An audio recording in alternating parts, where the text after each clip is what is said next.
કથા ભાગવત કથાનું સાથે જે ગાન ચાલી રહ્યું છે ગૌ માતાને સાથે લઈ સુંદર મજાનું આયોજન કરેલ છે। તો દરેક ભક્તો માતાઓ બહેનો બાળકો શાંતિથી આ કથાનું રસપાન કરજો।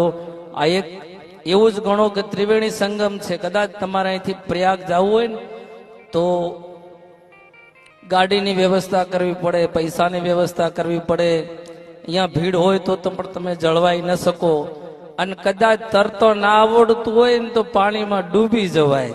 પણ કથા એક હાલતો ચાલતો પ્રયાગ છે, આમાં તમે ડૂબી જાઓ ને તો તરી જવાય, અને પેલા પાણીમાં ડૂબી જાઓ તો મરી જવાય। આટલો કથાનો ફેર છે કે હાલતો ચાલતો ત્રિવેણી સંગમ, એક ભાગવત કથા, એક ગાય અને શ્રોતાગણ અને સુંદર મજાનો આશ્રમ, આ ત્રિવેણી સંગમ છે। આમાં સ્નાન કરવાને લાયક આ ભક્તિમય જે રસ ચાલી રહ્યો છે, રસનો રસપાન બધા કરો, આનંદ લ્યો।